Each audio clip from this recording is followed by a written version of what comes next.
Prezados alunos e alunas, sejam bem-vindos à segunda parte da aula inicial do curso de Organização e Arquitetura de Computadores. Meu nome é professor Augusto e na aula passada nós terminamos explicando a diferença entre o processador, a memória RAM, memória ROM.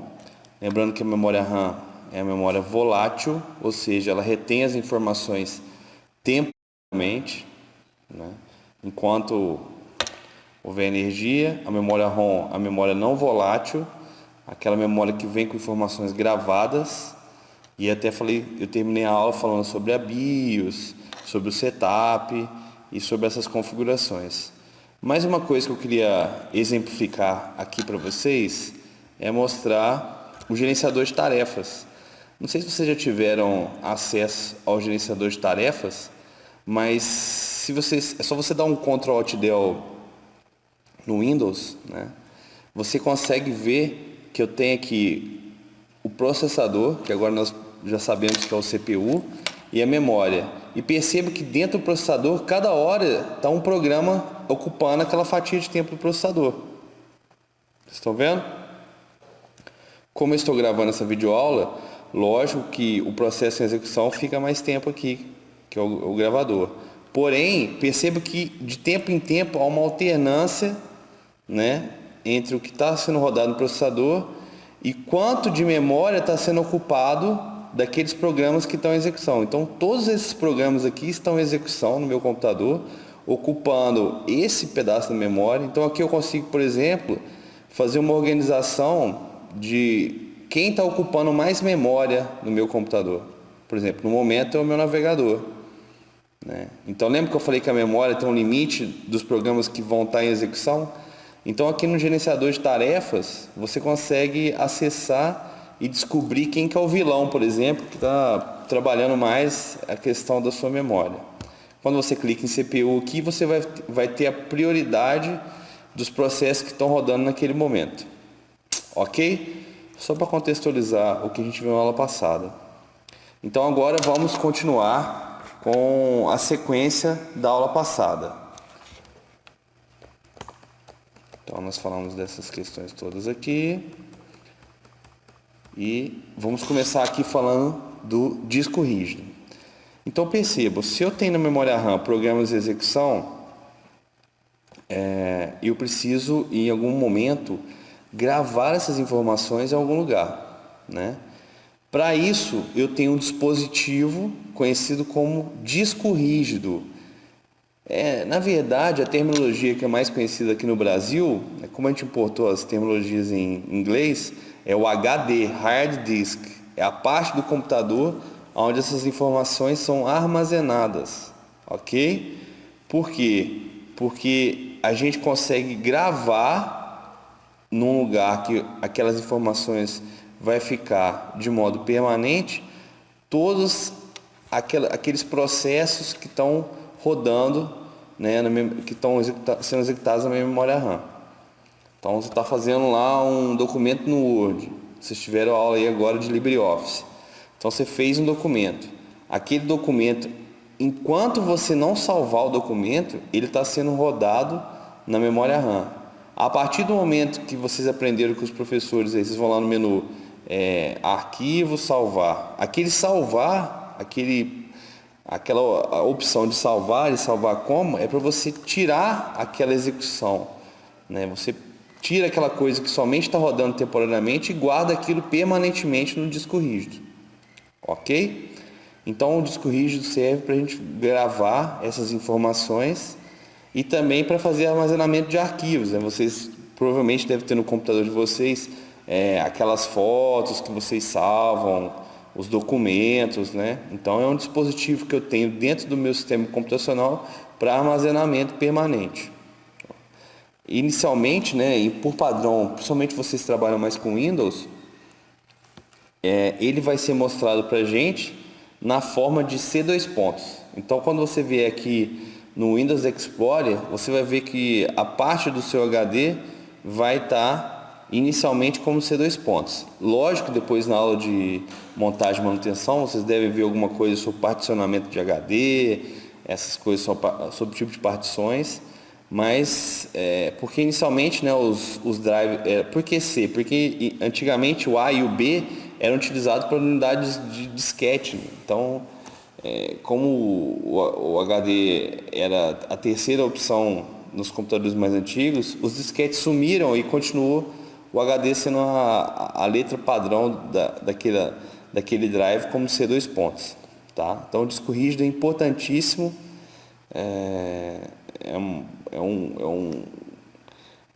um dispositivo de hardware de fundamental importância e com o passar do tempo, né, a gente vem guardando mais e mais e mais coisas. Esse mundo conectado que a gente vive de YouTube, Facebook, fotos nas câmeras digitais, a gente está filmando muita coisa, produzindo muito material. Então, hoje em dia, é imprescindível a gente trabalhar com armazenamento de arquivo digital. Como que a gente vai fazer essa ligação? Não é isso? Através da placa-mãe. A placa-mãe também é um dispositivo de hardware de fundamental importância, porque ela vai integrar, né, todos esses dispositivos que nós estamos falando aqui. Ok? Então, para haver comunicação entre o meu processador, a minha memória RAM, o meu HD, eu preciso, isso tudo se integra por meio da placa-mãe, conhecido como mainboard ou motherboard, né? Então vamos fazer uma analogia de um carro. Não adianta eu ter um bom carro se eu não tenho boas pistas. Então, entre aspas, aí, as pistas onde vão trafegar os dados, né, a parte onde vai tudo se conectar, se comunicar, é a placa-mãe. Então não adianta ter bom processador, boa memória, se a minha placa-mãe não for de boa qualidade. Ok? Aí, junto a isso, lembra que eu disse para vocês que nós temos que ter maneiras de passar para o computador informações digitais e receber também essas informações de modo analógico, o computador vai devolver para a gente? Isso é possível através dos periféricos, né? Vocês viram no começo da aula que nós tínhamos lá dispositivo de entrada, dispositivo de saída. Então, a partir de agora, nós vamos trabalhar com um vocabulário novo aí, que são os periféricos, né? Esses periféricos podem ser classificados como periféricos de entrada, periféricos de saída ou periféricos de entrada e saída. Periféricos de entrada são aqueles dispositivos computacionais, aqueles hardwares que me permitem transformar o dado analógico para o dado digital. Por exemplo, o mouse. O mouse foi desenvolvido em 1969 pelo Doug Engelbart. O mouse é um equipamento fantástico, né? É como se fosse uma extensão do corpo humano. Você com a sua mão consegue estender o cursor do mouse para a tela e mover aquilo de uma forma tão natural que parece que a sua própria mão está mexendo na tela, né? Então você consegue transformar aquele movimento em informação que o processador consegue identificar aquilo e consegue mover o mouse através daquilo. O teclado também, você digita, né? Essa informação é transmitida para o computador. E aí nós vamos entender um pouquinho mais para frente quando a gente falar sobre bits. Então eu tenho vários dispositivos que eu consigo digitalizar essas informações e mandar isso para o computador, transformar isso em modo digital, né? Eu tenho uma foto e eu quero escanear isso, passar isso para uma informação para o computador. Então eu tenho um scanner, joystick para jogos. Dispositivos de saída, os periféricos de saída são os periféricos que retornam informações para nós no mundo real. Então o computador faz o processamento daquilo que... Então você digita o A, você mandou uma informação através de um periférico de entrada, o computador processou aquela informação e devolveu aquela informação para você através de um periférico de saída, que é o monitor. Então aparece um A para você lá. Tranquilo? Então periférico de saída, monitor, impressora, saída de dados. E temos também os periféricos de entrada e saída, né? E são periféricos que eu posso tanto enviar, entrar com dados e receber dados. Então nós temos as placas de rede, os pendrives, os DVDs regraváveis, os CDs regraváveis, né? Vocês com certeza devem ter já tiveram contato com pendrive, é um dispositivo de armazenamento de grande importância, né? Então, esse pendrive, a partir de agora, vocês sabem que tem uma classificação, ele é um periférico de entrada e saída, ok?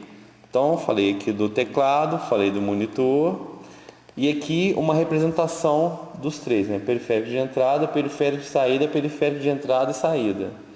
Ah, professor, eu tenho uma impressora aqui que é multifuncional. Então, ela é um periférico de entrada e saída. Por quê?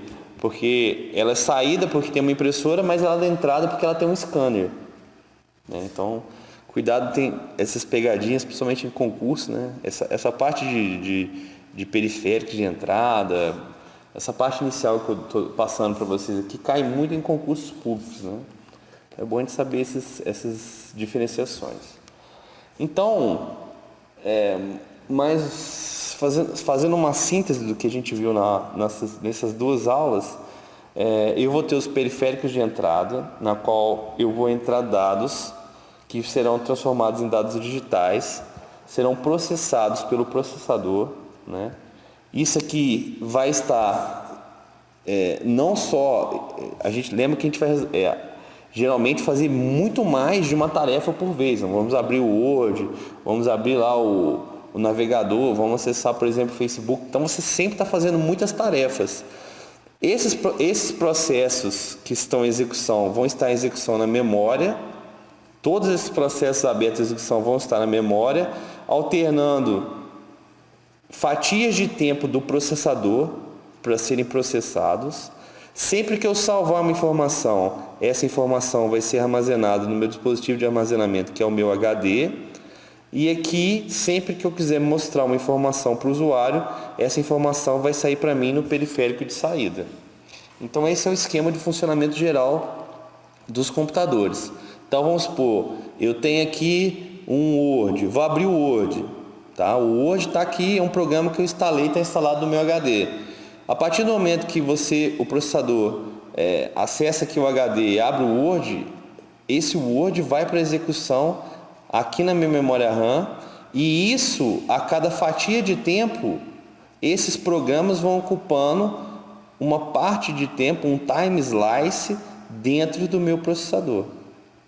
Então, se eu abrir o Word, vem para cá, um time slice. Se eu abrir aqui um PDF, se eu abrir uma música, esses programas vão ocupando espaços dentro da minha memória RAM, igual eu mostrei para vocês no gerenciador de tarefa, e aí isso está sendo processado, mostrado para o usuário, até que você feche o programa. A partir do momento que você fecha o programa, você desaloca ele aqui da memória RAM, e aí, se o programa está instalado, ele continua instalado no HD. Se você salvar a informação no HD, aquela nova informação fica gravada para sempre. Tranquilo, galera? Então, com isso a gente encerra aí esses conceitos iniciais. Espero que vocês tenham entendido. Não esqueçam de fazer a leitura complementar dos textos em PDF e também participarem dos fóruns, ok? Muito obrigado.